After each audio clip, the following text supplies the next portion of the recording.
sometimes you just have to put on a suit and pretend that you do belong. Sometimes you just have to swallow the fear and say, you know what, I'm in the room. And so that means I do belong. And whether I'm at the level I feel I should be at right now is not important. What's important is that I recognize the opportunity for me to grow to a different level. We're here at the amazing marketing show that you love to listen to. And guess what? You're going to love this one more than any other show, potentially. We'll see. I mean, there's some good competition, but we have an amazing guest this week, which we'd like to intro you in a second. I'm Dmitri Smirnov, here with Chris Gray. Chris, who do we have? Dmitri, we have Reuben Rock. Drum roll. Man, I can't even. I don't have an official like intro for you, Ruben. So this is all me just talking. For y'all who listen, I'm in the home service world when it comes to marketing. We market for plumbers, HVAC, electrical guys, all that type of stuff. And Ruben's in that same world. He markets for carpet cleaners specifically. He has a heavy background in carpet cleaning. But beyond that, when I run into an issue or when I need advice for something or where I'm looking to get improvement, Ruben is the guy I go to. I think I've paid for 2 meetings in the last, 60 days or 40 days or something with Ruben because we're doing PPC stuff. Point being is I love what I do, and I consider myself to be no slouch in what I do. It's a part of me. It's not just something I do. And so I hope that you would feel what I'm saying when I say, hey, I go to this cat for advice. I'm not watching some YouTube or whatever it is. This is the guy I go to. I think that says to me, it's a big respect to Ruben. Like, yo, man, you are phenomenal at what you do when marketing, specifically in the home service world. And beyond that, beyond just the knowledgeable stuff, Ruben is a solid dude. Dmitri, you know this when we're at, and let me wrap up this intro here, but we go to these events, like these masterminds or whatever, and it's usually me rooming with Dmitri or it's other people by themselves, other people rooming together. And I catch Ruben like 2 or 3 times now with his family, his wife and his son. And he'll be in the lobby with them, talking with them, his son's talking to people, and then Ruben will come hang out with us. And I saw that. And that by itself said so much about Ruben to me, which made me even want to get to know him more. And so it's all consistent. Phenomenal dude, husband, father, great at what he does. I am grateful to be making a friendship with you. Grateful for you to be on this show, bro. Welcome. Thank you. That's maybe the most flattering intro I've ever had. Dude, I appreciate everything. It's been amazing getting to know you guys in the mastermind recently and getting to know you guys on a personal level too. Man, I feel the same way. Like, it's just cool when you meet people that, you relate to and you kind of look up to in a way, and you can get together and just like figure out how to be better business people, better family men, all that kind of stuff together. It's cool. No, well, Ruben, we're so glad that you're here, and during this conversation, we look forward to exploring in depth a little bit more about what you do in marketing and what you do in your personal life, your family life, and anyway, and how you got here in the first place. So we're going to explore all of that with you. But first, start us off. Tell us what is it that you really do? Yeah. So I run a company called bookcleaningjobs.com, which, as you said, we work with cleaners. So we work predominantly with carpet cleaners. We're a marketing agency. We also work with house cleaners, pressure washers, air duct cleaners, window cleaners. If you're in the residential cleaning business, we can probably help you out. But we have a lot of carpet cleaners on our client roster because I have a background in carpet cleaning. I used to run a carpet cleaning business myself for a little while. But we do their websites, their SEO. The other thing we do is run ads on Google, and we've gotten really good at that. We're able to drive results quickly for a lot of our clients and open up Google in a way that a lot of other agencies have struggled to do for this particular niche. And that's kind of been, I guess, one of the keys to our success. So we are, like a lot of other agencies, we just focus on the cleaning industry specifically. And, along with the marketing, I suppose we provide a little coaching and assistance along the way too. So what is it about cleaning specifically that really tickles your fancy? Yeah. I wish I had a really good answer for that, other than I've just met some really amazing people that I've kind of resonated with as I've started to work with them. I had a cleaning business myself for about 5.5 years. And while I was running that business, I made an effort to get out and meet as many other cleaning business owners as I could.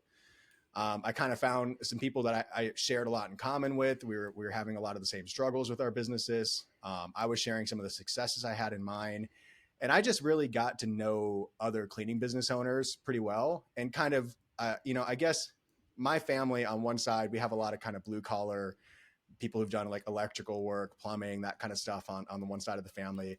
And so I kind of grew up seeing this, right? And then lo and behold, I end up in the home services industry myself. I meet a bunch of other home services industry, business owners, and, they're just a great group. They really struggle with a lot of the same issues, though. A lot of them struggle with like marketing, following up with customers, all that stuff. And I found that it was a group that was open to coaching. It was easy to get them results if you could just make a couple of little shifts in their business. And they were incredibly grateful when you brought them those results. And so they can turn into really awesome clients, friends, people that I've just really enjoyed having in my life. I'm happy to see them win when they win. It feels like I'm winning, right? So that's what I like about it. Honestly, it could have been any industry. This is just how it ended up. And any audience I'm serving, anybody that I'm serving at all, I'm just happy to do it to my fullest. So cleaners, I don't care if I'm serving janitors, window washers, whatever, people scrubbing the toilets. It doesn't matter. If I can help them in some way, I want to do it. Ruben, you mentioned the blue collar thing. It's funny because as you're talking about it, there's a certain type of demographic we deal with, and I think if you're fancy, corporate-y, whatever, this demographic is going to be turned off to it. So Yeah. to resonate here, you got to be able to kind of conduct yourself in a blue collar fashion, if that makes any sense, and be able to be relatable. But with that said, what I'd like to know about is tell me about your shittiest clients ever. Whether it be this person who wanted you to hang the moon for them and their tickets are only like $100 or something like that, or they're just an asshole, or both. But tell me about the shittiest client you ever had and how you handled that client. Oh man, I have too many stories. I have a few more than I wish I did. I'm sure that's like that for everybody who works in marketing agencies. Yeah. You deal with a lot of different situations, and you deal with a lot of different kinds of people. Sometimes I don't think it's their fault, and I try not to hold anything against anybody. And I try to just believe that this is part of their process, becoming a better business owner. It's part of their journey. And so I try not to take anything personal, but sometimes you deal with some very frustrating situations, whether it's demanding clients, which I've had. I had a client one time, I won't say who it is, but he spent a lot of money on Google ads, for a business of his type. He was spending, 5 to 10 grand a month on Google ads consistently. He was bringing in a lot of phone calls. He should have been booking a lot of work from these phone calls. And to my knowledge, he was, but every single day I would get a series of texts from him and then phone calls daily, not 5 days a week, Monday through Friday, 7 days a week. And I try to be as responsive as possible. I try to be really, really open to just like coaching people, and, I try not to be an asshole, but, these calls started to become more and more abusive, where every day he would call and basically say, "You're not making my phone ring. I'm not getting any leads." And obviously we're a competent marketing agency. I can see what calls are coming in. I can see what leads are coming in. I can see what kind of work you're booking. Hell, half the time these business owners have given me access to their CRM and their field management software. I could see what they're invoicing. I could see what they're getting paid. Right. So the calls kept getting more and more abusive, and it was kind of like wild that this was happening, because he was, from my perspective, one of the best performing campaigns that we were running. And that relationship fizzled out pretty quickly, just as a result of personality issues. And, that happens sometimes in this industry.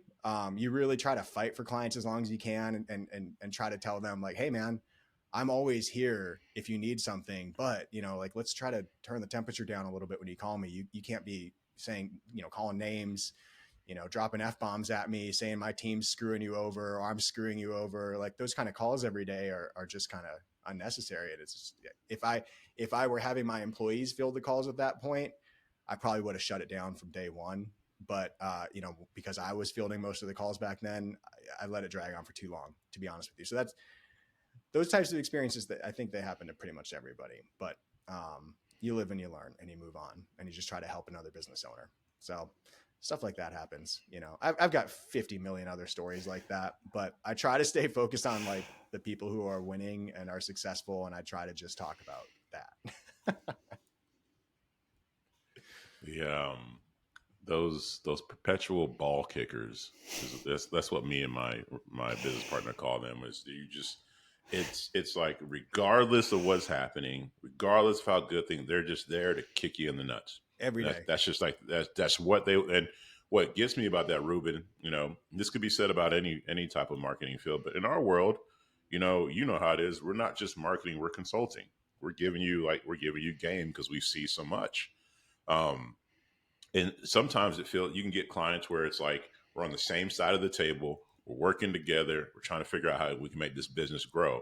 And then we can get another client and it's like we're on the opposite side of the table. And it's just this fight every single, and I'm like, what are you trying to prove here? Like, I'm on your side, bro. Like, like what? Exactly. I'm here to help you. So anyways, I get it, and that sucks. Yeah, you got to reframe those situations. That's exactly what I try to do. Like, hey, I'm on your side, and if something's not going right, if something's going wrong, I genuinely want to know that so that I can follow up and take care of it, right? But sometimes the clients, there's certain people that every relationship is combative. Every negotiation, they have to win it, and feel like not only they won it, like you lost. And maybe it's mindset Yes. issues. Who knows what it is? But you just try to identify those things up front with people before you work with them and try to screen them out. And the more you do this kind of thing, the more you work with clients, I think the better you get at it. You guys are probably excellent at it. Well, one of the things that as agency owners, and a lot of our listeners are agency owners, up and coming agency owners, people that work with clients, and they're wondering, how do I find clients who are not that what you just outlined, but actually good ones? Are there any ways to filter for someone good right off the bat? And then what do I charge them, and what's going to be fair? And same thing from the client's perspective is, well, they have a business, they need to make money. Okay, they're looking for agency help now, and how do we do a fair pricing where everybody can win and everyone can collaborate and we are on the same side of the table? Yeah. Yeah, pricing is always a big question when you're working with small businesses, home services, because they come in all shapes and sizes and they have budgets of all different types. And some clients, they don't have realistic expectations of what it costs to do marketing these days or what it costs to to hire and work with people. And so what I've found to work for us is honestly to charge a little bit, I think, on the higher end of what our market expects. But from the outside, a lot of people may look at our prices and say, wow, that's maybe a little low actually. But for our market, I think it's a little on the higher end. And we kind of charge those prices because I'm really looking for clients who have genuine buy-in, who are genuinely motivated to make a change in their business and in their marketing for the better, and are willing to put some money on the table to make it happen, who are not just looking for the next cheapest solution, the next, fly by night agency or tool or whatever that's going to be the silver bullet to help them win this week. And then they're going to get fired next week and try the next one.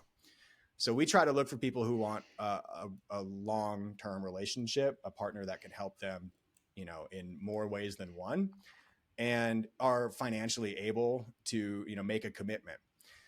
It's hard to find those clients sometimes because there are, I think, a lot more of the clients who, they're owner operators or smaller operations who really don't have a lot of money to put on the table. The way that I've found to kind of source these clients, right, is to put out a lot of educational content and kind of expect nothing in return.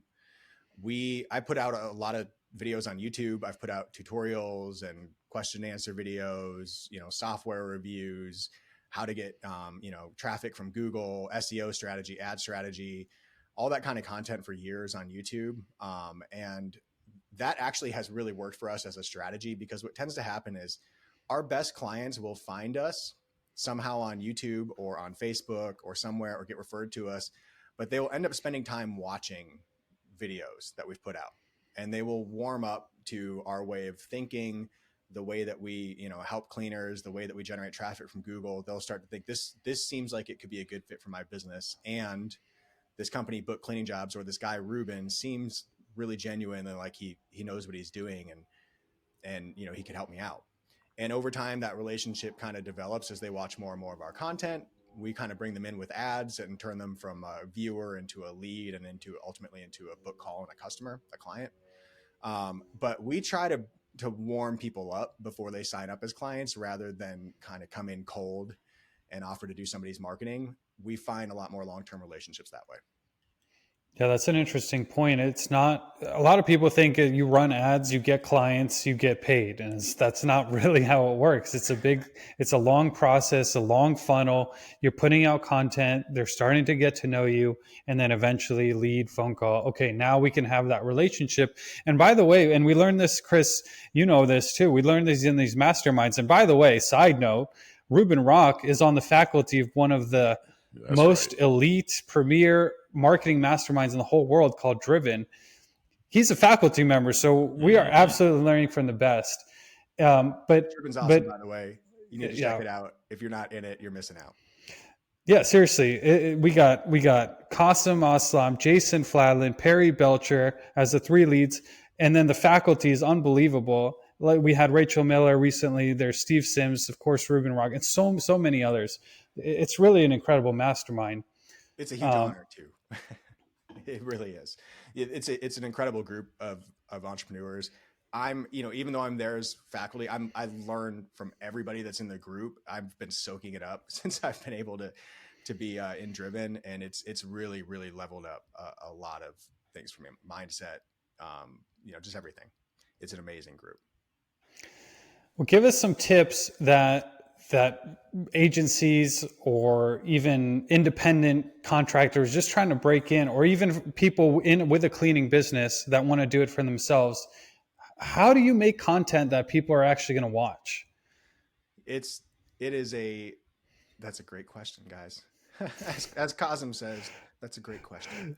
Have you ever noticed he says that? I always notice when he says Yeah. that. Anyways, I'm gonna start noticing now. Watch. yeah. Yeah. So it is a fine line. When I first started out making content for cleaners, I kind of stumbled on interesting content for cleaners. I didn't know what I was doing. I just got lucky. And I've watched a lot of other people try to make content and not get much traction with it, not get many views on YouTube. And it's been a struggle for me to put my finger on exactly what worked for me when I first started out. But I'll just tell you what I did, and maybe you can glean something from that.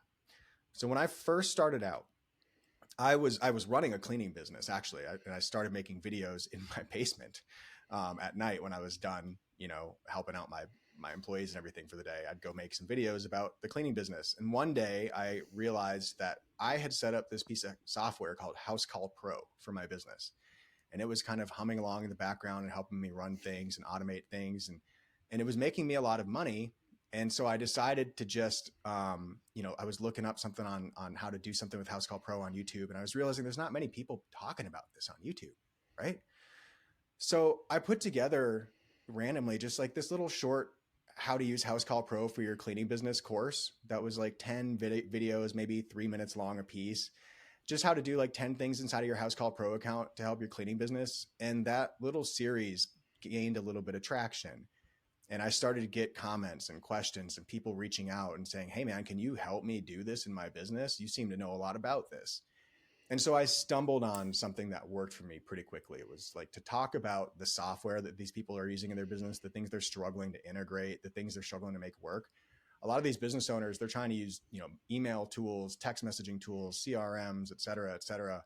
And some of them, they have specialized software that they use in their industry, and there's nobody talking to them. There's nobody explaining to them how to use this. There's nobody showing real world examples of what you can do with this software and this type of business. And so I just started doing that on YouTube, and that generated more and more awareness. I tested out a lot of different content over the years. I've done, you know, how to's. I've done some like interviews. I've done some walking around videos, just kind of telling stories.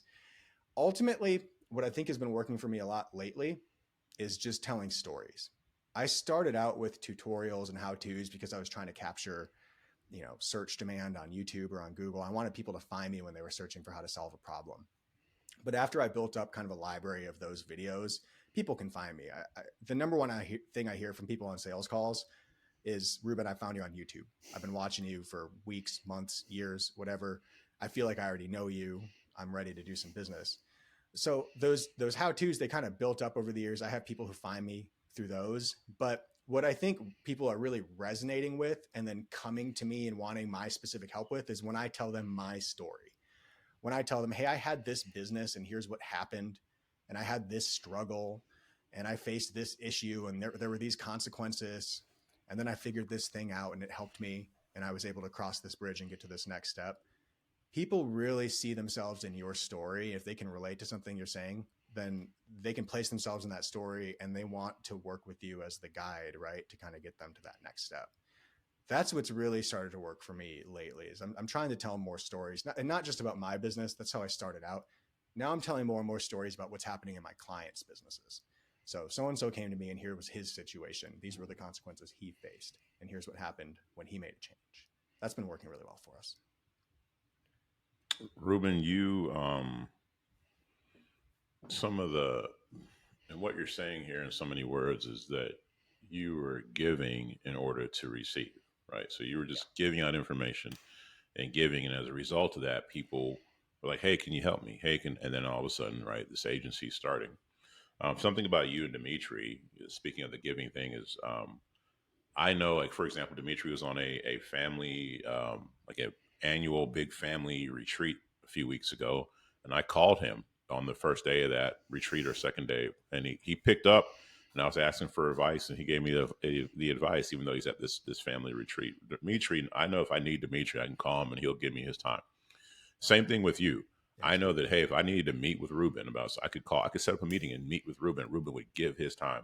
Both you guys are super giving to the point where I'm hesitant to receive. I don't take that lightly. If I call Dimitri for something, it's because I really do need it. For you, the consulting thing, I didn't want to just set up a meeting. I was like, hey, let me compensate you. Let me give back. And I want to do that because I know you don't. You're like, hey, you don't have to. So it makes me want to. If this makes any sense. So here's my question, and then go to you and Dimitri or whatever. But um, when tell me about a time, whether it was personal or professional, where you felt like people were just someone was taking too much, just leeching off of you, personal or professional, and how did you put an end to it? I've had this struggle a few times. One of the issues I've had to combat in my business is I do a lot of sales calls, right? But the way we position our sales calls is not, hey, hop on the phone and I'll give you my sales pitch, and then you can decide if you want to buy. We offer to do what we call a growth plan call, which is sort of like a strategy session or something, where we'll hop on and talk about your specific situation and goals and all that. But a problem that I've had with this model, and that I'm sure other people who are experts in their field, who are perceived as experts, and people really want your time specifically and your knowledge, is that people will sign up for a call with you just to get that time to ask as many questions as possible and try to get as much knowledge as possible. And that's perfectly fine. That's perfectly fine. But when you're trying to run a business and you need to kind of qualify the leads a little bit and decide where you spend your time, and you start to have, 7 or 8 calls a day, you really have to, decide who you can spend some time with. So one of the areas where I've identified that I kind of find these people who they reach out and they really need a lot of help, but they're not ready to pay for it, is on sales calls. Yeah. And I've had to start qualifying sales calls a little bit more, asking people more questions before they hop on the phone with me. And, I didn't do that at first in the business. For the first year and a half that I was running book cleaning jobs, I knew this was an issue and I kept taking the calls anyways. And I kept sitting on the phone with people for 40 minutes, 60 minutes, answering all of their questions, knowing full well that they were not interested in buying anything, that they just wanted some consultation. And I would do this for cleaning business owners every single day. I did it for a little bit for personal development. I knew that if I did enough of these calls and heard enough of their questions and answered them enough times, I would become sharper. I would understand what I was dealing with when I was on sales calls and helping business owners get over their struggles. It was informative for me. So I allowed it to go on for a while because it was useful for me. But now I've had to clamp down on it a little bit and just kind of qualify our calls a little bit. I usually don't turn people away and say, hey man, this time is really for me to talk about your goals and then tell you about our program. I usually will let people ask me their questions and I will answer them and give them value back. What I've done recently, that's kind of a new little hack. Um, I've started recording all of my calls, obviously, but now when I get a sales call that turns into a consultation that I know is going to be a consultation, if it's a really good call, I will actually ask them, hey man, do you mind if I share? You've asked some really amazing questions today. And we covered a lot of stuff that I think would be really helpful for other cleaning business owners. Do you mind if I share this recording with some people? I'll cut out all your personal information, but do you mind if I just share this with people? And I kind of turn the tables and say, hey, this, I realize this was a conversation, but let me put this out there because I think it's going to help people. And then they feel grateful, first of all, that I gave them my time. But then they also feel grateful that I'm like, dude, you asked really good questions, and what you asked today, a lot of people are dealing with. And if you and I put this out there together, we're going to help people. They're always like, yeah, please share it. Right. And I did this recently, and it was like one of the videos and recordings that I got just a ton of good feedback on. People were like, this was so informative, because we didn't talk about just marketing. We talked about running a business, hiring, handing off, responsibility, delegating, all these different pieces, right? Investing, making sacrifices, all that stuff. And so, sometimes I try to turn that around and turn it into marketing. Brilliant. Yeah, that's smart. That's basically what it is. It's smart. You're even if it's not a sale, you can get some value out of it, and why not? And it's a benefit to both sides. Now, Ruben, you mentioned that the content that you're putting out now, it goes into your story as a business owner, and then now your client stories and their struggles, and we kind of want to hear that about you too. So we want to. I mean, we kind of want to go way back. We want to go way back. Well, I have an easy question for you. Is when you were a kid, what job, or like what was your dream job back then? And then like how did it evolve into running an agency and marketing and all that stuff? I hope you guys have just a moment, because this it all ties together. I promise it does, and I'll go through it quickly. I wanted to be a rock star when I was in kindergarten. I knew it. When they asked what I wanted to be, I drew a picture of me with a big mohawk and a guitar up on a stage with bright lights, and I said, I want to be a rock star. I was 6 years old. I want to be a rock star. Well, I kind of got to do that dream. I got to live that out a little bit. But ultimately, where music took me was I was in a band, and I really got into recording music and working with other bands, and I wanted to run a recording studio. So I ran off to go to recording studio school. And I was in college my freshman year, learning about recording, dreaming of running a recording studio. And I came back home to Memphis, Tennessee on Christmas break, was looking for some work, trying to make some extra cash. And I ran across an opportunity to work with a guy named Perry Belcher. He asked me to come set up some microphones at a little recording studio booth that he was working on for recording info products. And I didn't know what that was. So I showed up, and he paid me, I think, $9 an hour to set up some microphones for him that day. And I hung around for the whole day.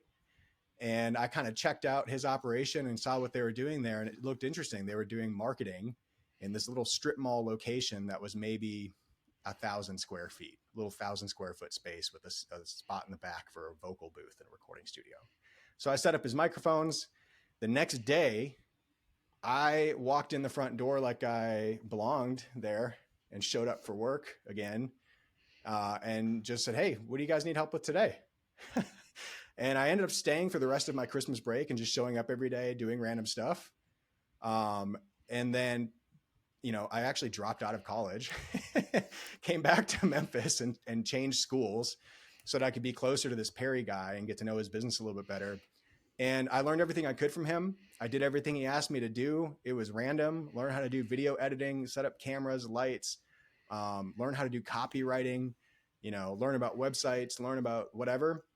I learned as much as I could, as quickly as I could. And, like any good budding entrepreneur, I launched my first business, my first side hustle within a year of meeting Perry. So I kind of like found this marketing world when I met Perry. It was a surprise to me. I was wanting to get into music, and Perry just like blew my mind with what he was doing with his business. I had to do something like what Perry was doing because it was so incredible. He was selling so much stuff on the internet, and I'd never seen anything like it. And it was all with these simple, they seemed to me like simple websites. They were sales letters. It was a sales letter on a page, right? And he was just sending traffic to it from Google, and there was like a buy button at the bottom. So I built a website just like that to sell my own product on Google. I figured out how to run ads on Google. Perry gave me access to all these old recordings from like Armin Morin, Big Conference, stuff like that. I listened to that stuff day and night while I was driving my car around, while I was sitting at work. I learned everything I could and launched my first like e-commerce business. And like that kind of became my entrance into marketing. The first website worked. I was profitable in 30 days. I built a couple dozen more websites selling other products, got into info products, got into affiliate marketing. And by the time I was 21, Perry had built a much bigger recording studio and had asked for my help to run it. So I got to kind of live my dream of running a recording studio. My band was out touring a little bit, and I was getting to live my rock star dream. And I also had this marketing thing going on where I had all these websites making me money, and I bought a house when I was 21. So I thought that was pretty cool, right? This is great. But it really wasn't big enough for me. I kind of realized that I was making good beer money. You know, I was making more than I could make at a job. That was for sure. But I wanted more, and I didn't know how to do that. And during this time, I lost touch with Perry, you know, and we kind of disconnected for a while, and I was on my own. I had to figure it out. And I ended up working in Fortune 500 companies for a couple of years. I went to work at AutoZone in their e-commerce department. I went to work for Hilton Hotels on their e-commerce team. And I went to work for ServiceMaster, who kind of taught me about franchising. I learned about the franchising concept there. They own Mary Maids, Terminex, these other companies. Back then they did. So I kind of learned and honed in my marketing craft working at these bigger companies, and then learned what a bigger business looks like. But eventually I kind of burned out on this whole corporate lifestyle, right? Good paychecks, show up to work every day, contribute to the bottom line, hit your goals, get your bonus. Easy. It wasn't difficult, right? I wasn't like challenged, and I wasn't really getting what I wanted out of that anymore either. So I ended up buying a carpet cleaning franchise. Completely random departure from what I was doing. And I'll wrap this up shortly, but my wife, Kelly, was pregnant. She wanted to move home to Wisconsin to be near her family. And I couldn't find one of these big fancy Fortune 500 e-commerce jobs in Wisconsin. So I decided, well, let's start a business. And I bought a carpet cleaning franchise. I don't know anything about carpet cleaning. I've never had my carpets cleaned before. I didn't even have carpet in my apartment. I just figured this can't be that difficult to figure out, right? We'll figure it out. And if I buy a franchise, then I'll have somebody on my side to help me out. So we bought the franchise, we launched that. And it was kind of a struggle, to be honest with you, at first, but we quickly realized, okay, all this marketing stuff that I know, all this Google stuff, it's applicable here. We could use that, right? And within about 6 months, we had figured out how to start bringing in jobs for this new carpet cleaning company that we started. So we bought this business in Milwaukee, Wisconsin, moved there, had a baby, started bringing in carpet cleaning jobs. And within 6 months, I had hired a couple of guys and was out of the van and didn't need to clean carpets anymore, which is great because I'm a terrible carpet cleaner. The guys I hired are way better at it than I was. So we ran that business for a few years, and honestly, the carpet cleaning business is tough. We learned a ton. We had every problem under the sun that you could have as a cleaning business owner. We dealt with all of it firsthand: tax issues, employee issues, all kinds of issues. COVID, right? We lived through all of it. And I started consulting for cleaners while I was on the side. I'm kind of on the side. I was running the marketing for about 2 dozen other carpet cleaning businesses while I was running this cleaning business of my own. And one day I kind of realized, hey, I'm having a bigger impact helping all of these other cleaning business owners with their business. And my business over here, it's growing, but it's only going to grow to a certain size. And the profitability is going to look like this. And the stress level is going to look like this. And I'm really getting a lot more satisfaction out of what I'm doing, helping these other business owners. I think I can have a bigger impact here. So we sold the carpet cleaning business, and we went full-time into marketing for cleaners. I did a little stop along the way at a marketing agency, and kind of learn the business just so I could get my chops up. And then we went full steam into the industry, advertising for cleaners, right? Started out just running Google ads for carpet cleaners and kind of grew it from there. That was a very long story. I hope something that was useful to somebody, but that is how I got here. This is how we got here. I love the journey, and a couple points is when you first met Perry and you saw his website, kind of running ads, and to me it sounds like a video game. I'm like, this is the best video game ever. You just put some stuff up, and then money appears in your bank account. And it's not the fake video game bank account; it's your real bank account. That's kind of neat. Yeah, that's why I don't gamble. I started running ads at an early age, and man, it's better than gambling when you can put $1 in and get $4 out. Yep. Yeah, 100%. But okay, so actually that was quite an interesting story, because I think so many spots along the way is where most people would have either never taken an opportunity or have given up on opportunity, especially if you're a budding rock star, you're starting a tour, you're in there, okay, you want to make some extra cash, you're setting up mics. Most people would set up the mics and peace out. How did you know to recognize this is actually a big opportunity here? Yep. It must have just been dumb luck. I don't know. I had never met an entrepreneur before. Not one that I remember, right? Nobody stood out to me as an entrepreneur until I met Perry. And I don't know that Perry was a big household name back then. Obviously, people in marketing knew who Perry was, and there was kind of an inside click. But I didn't know who he was, and I'd never even heard of direct marketing, internet marketing, any of that stuff. And so you meet somebody who's just got an incredible business that's growing that fast. And, at first you think, wow, well, that sounds like bullshit, right? But then you see it. And I saw it the first day that I walked into his office. I saw that he was doing something different and something unique, and the energy just felt different. It was like the hair stood up on the back of my neck. And I kind of knew I was in one of those moments, like, I don't know what's happening right now, but this is important and I have to be a part of this, right?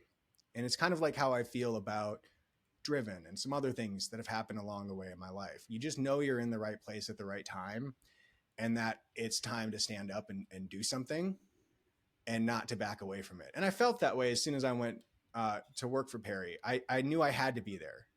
The money didn't matter. What mattered was that I knew I was going to learn something interesting, and I just had to see what this guy was doing and go deeper. That was it. It was just a feeling. Ruben, I hired this guy to start doing our pay-per-click for us. This cat out of Kenya, real smart dude. Shout out to Michael. And he asked me a question. He's like, hey, man, if you could go back 10 years and give yourself a piece of advice, what would that be? And long story short, I basically said, hey, man, find people who are doing what you want to do and get around them. Yeah. Meaning the biggest changes I've had in my life is because I got around people who are doing what I wanted to do. And specifically good people, not just anyways. When I say good people, like overall good people who happen to be successful at what I want to do. And so your story kind of resonates with that, or it does resonate with that. You got around Perry and it changed who you are. And so then let me go ahead and land this plane. Here's my question.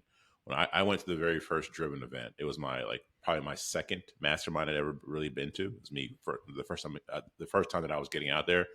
The imposter syndrome was crushing the weight of it. It was just I was a scared puppy in that room at that time, right? Felt like I didn't belong and blah, blah, blah. Fast forward to now, it's a different mindset. My question is to you is, when you walk in these rooms or you got in these situations, have you ever had to deal with the imposter syndrome? And if so, how did you fight it, get over it, so on and so forth? Yeah, I can completely relate to this. And I've dealt with imposter syndrome for most of my life. I didn't know what I was doing when I went to work for Perry. He asked me to set up some microphones. I was qualified to do that. I didn't know how to set up a whole recording studio, how to get the software going. I didn't know anything about video. I just swallowed my fear and said, yeah, sure, dude, I can figure it out. So I guess at a young age, I've just kind of been the guy who says, this is scary. It's, I can feel it right here. I can feel it in my throat, and that means something. And so I'm going to swallow my fear and I'm going to try to stand up to this and do something. And so I kind of feel that when I'm in that imposter syndrome moment where I'm like, do I belong here? I felt that when I joined my first Fortune 500 company. I went to school for psychology. I didn't go to undergraduate school for marketing. And then I get asked to join a Fortune 500 e-commerce team and contribute to AutoZone.com, on a weekly basis. And I was terrified. I was a kid. I didn't know what I was doing. I didn't feel qualified to do that at all. I didn't feel qualified to be in the room. I bought 2 suits for that job because I was so nervous about what people would think of me when I showed up to work. I think I wore a tie every day to work for the first year. So, sometimes you just have to put on a suit and pretend, right? Pretend that you do belong. Sometimes you just have to swallow the fear and say, you know what? I'm in the room. And so that means I do belong. And whether I'm at the level I feel I should be at right now is not important. What's important is that I recognize, the opportunity for me to grow to a different level or for me to grow in some other way. Right. And I'm willing to be the imposter if I need to be in order to learn something from this. I don't think there's anything wrong with that. I think if you are feeling imposter syndrome about a situation that you're in, it's not a sign that you're not qualified. It's a sign that you're about to level up. It's that whole, fake it till you make it, right? If you're not feeling confident, you still put your shoulders back, chin up, and just walk as if, right, until you step into that. I will say, though, it helps if you have the results to back it up. Yeah. It helps if you know that what you're selling, you can truly deliver, and that, you're going to get the satisfaction rates from your clients, or you're not going to get 50% refund rates or something stupid. If you know that what you're doing works, it will give you the confidence that, you can scale up to whatever level you want in life. I think the confidence of doing work and getting results, I think that means a lot. A lot of people, I think, they feel imposter syndrome maybe because they haven't, accomplished something that they feel like they should have accomplished. And sometimes maybe that's real, right? Sometimes maybe people feel imposter syndrome because they're selling something that they're not sure works, right? Or they're presenting themselves in a way that is really not true, right? But if you know that, I guess, if you know what you're selling is going to bring value to your clients, then you should have no imposter syndrome about selling to them. If you know that you can contribute to the room that you're in, whether you are on the same level as everybody else in the room, then you can show up confidently and contribute. Yeah. And thank you. I guess you're putting it delicately, but I think you're trying to make the point that you actually have to know something. Yeah. End of the day. Yeah. Yeah. It does matter. Yeah. You actually have to be good at something, and you need to put in the time and effort to be good at something. Yes. Even if it's one thing or like one tiny little thing in one tiny industry, but it, then you have value to contribute to the group. And that can give you confidence, even if, let's say, or maybe you don't have a business, or your business is small, or whatever. An idea for a business, you're just starting it up, right? Yeah. But you got to know something. One thing Chris and I talk about all the time and is family business. And we're all dads. We're all married, and Chris and I are in a group called Front Row Dads. Shout out John Vroman and so many great guys in there, and customs in there. And we'd love to have you, Ruben, by the way. But like, we'll talk about what it is. Why are we doing this? Why are we doing this business thing? Is it an ego thing? We're good at it. We want to do it because we're men, and this is what we're good at, and we're making money. And then, and then you get married, and then you have kids, and I'm like, oh, that's the most important thing. Or I got to go all in on that. But and I don't want to give you a specific question, because maybe kind of run with this idea is like, how do you see all of that in life? Yeah. It's hard to balance work and life the same way, work and family the same way when you're an entrepreneur, that I think somebody who is working a job could do. Conceivably, you could get a job where you go to work every day and you do a thing, and you leave work, and you can leave work at work, and you can go home and have home at home, right? As entrepreneurs, I think we all struggle with that. I think we all struggle to turn work off and to not have work creep into all areas of our life, and to have it impact family time. And I think what I've found works best for me and for my family right now, and we've done different things over the years. Right now, what works for my family is to have all of us kind of involved in some way. My son is not working for me yet. He would love to. He asks all the time, Dad, can I edit a video for you? Can we shoot a video together? Can I, do this, do that? He's always wanting to start businesses of his own.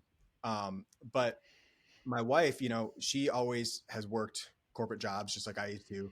But off and on, she's left those corporate jobs to come help me with companies that I'm running. We've done it 3 times now.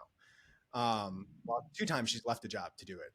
But we kind of integrate our work life and our family life as much as possible. And it's hard to do that. Not everybody's partner is going to be open to this.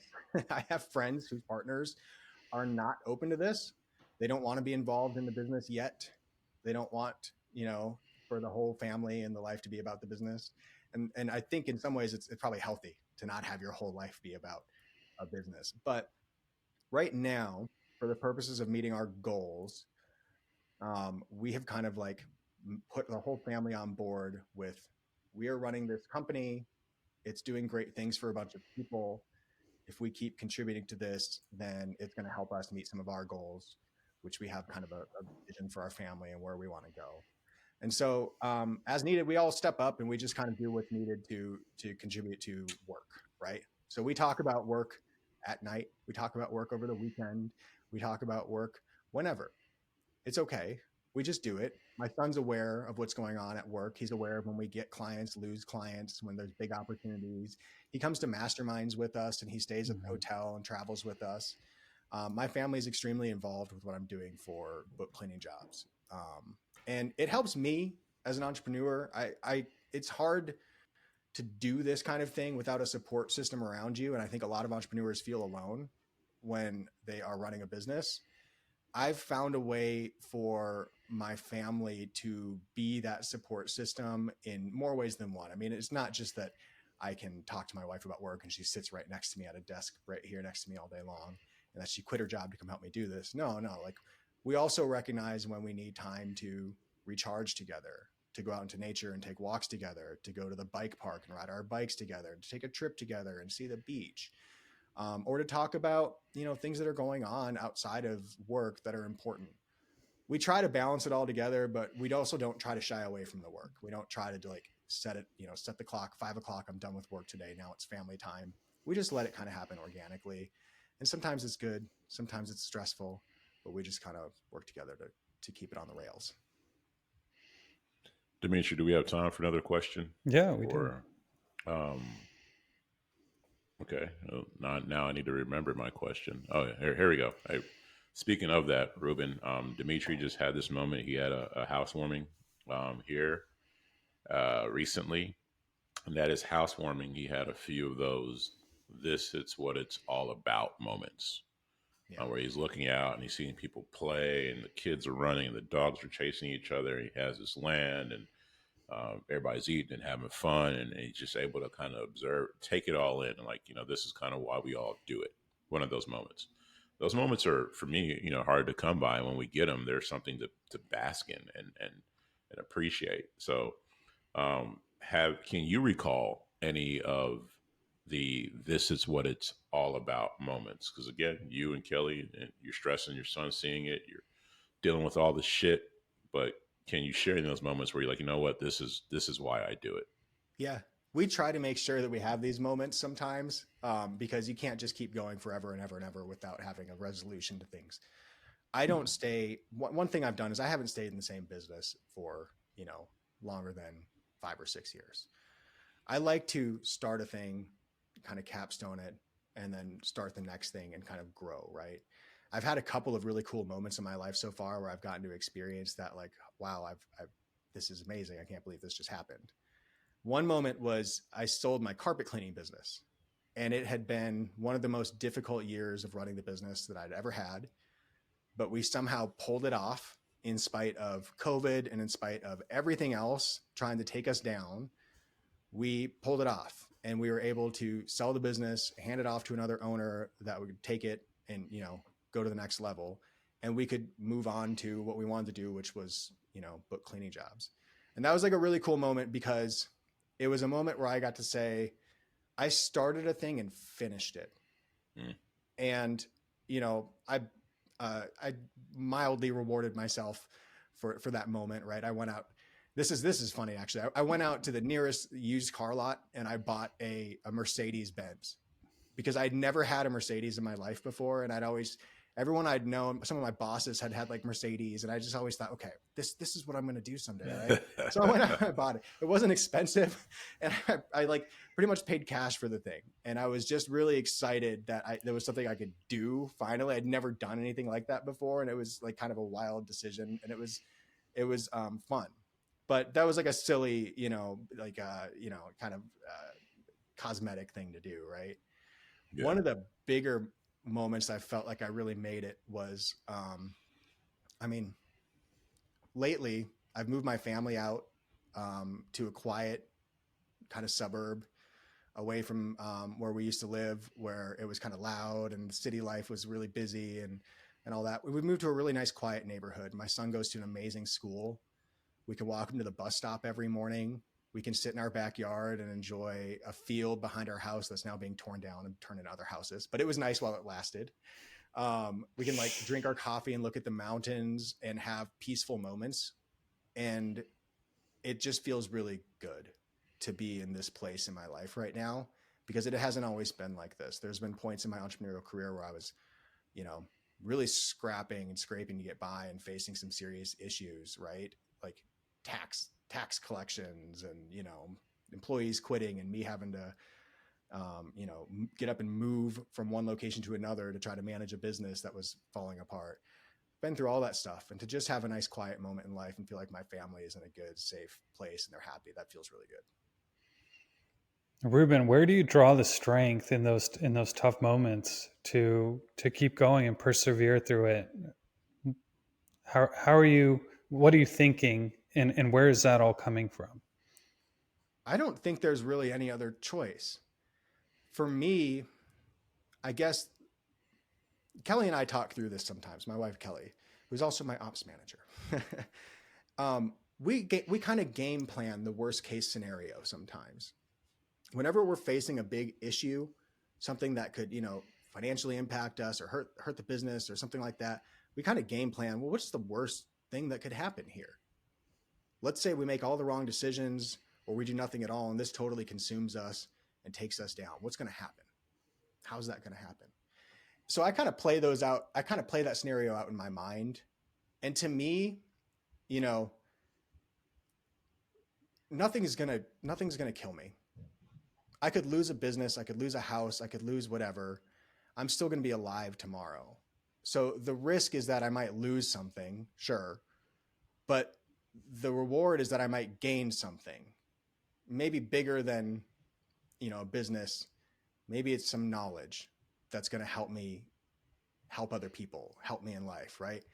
To me, there's just no other option. Like if I'm in a moment where I feel like I have to stand up and do something difficult, the option to back down doesn't exist. I have to try to win because I have to know that I tried. I can't ever tell myself that, you didn't stand up and try. You knew what the consequences were and you still didn't do anything. I just can't live with that. I don't know why. I don't know if it's like some sort of a mental issue that I have, right? I have to try.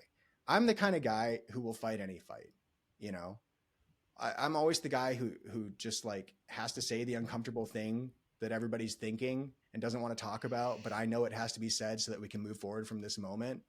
I kind of relish those situations where I can stand up to something tough and say, dude, let's just freaking do this. Because if we don't, we're all going to be disappointed that we didn't. That's just the conversation I have in my head. I don't know. Well, one thing I picked up from you here, Ruben, is, and it seems to be consistent in your life, where you are willing to face the discomfort, whether it's happening internally or externally. Um, when a lot of people might turn from those uncomfortable feelings, again, if it's something uncomfortable happening inside or outside, people will shy away from it. It seems like you lean in. Um, and I have not recognized the importance of that until I think the last couple years. I think that's a phenomenal character trait. It's a hard one to learn. Yeah. Yeah. But yeah, tenacity and just the willingness to keep on trying every day and to know that if you make a wrong decision, it's not going to ruin everything. You can make another decision tomorrow, right? It's better that you act. It's better that you do something. That's really inspirational, truly.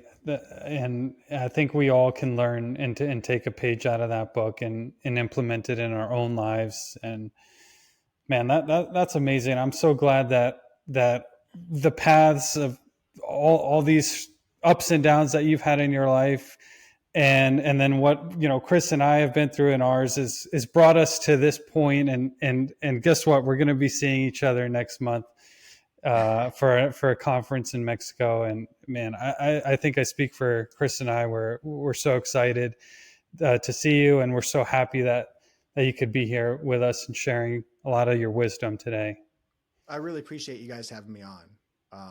You're both incredible entrepreneurs, marketers, and it's great just to know you, be in the same room as you guys, swap tactics, swap stories, but also just to get to know you as family men. It's really awesome to have people like you in my life, and I appreciate you having me on the show today. Thank you. Yeah. All right, y'all. That's the Amazing Marketing Show. See you next time. Peace. Peace.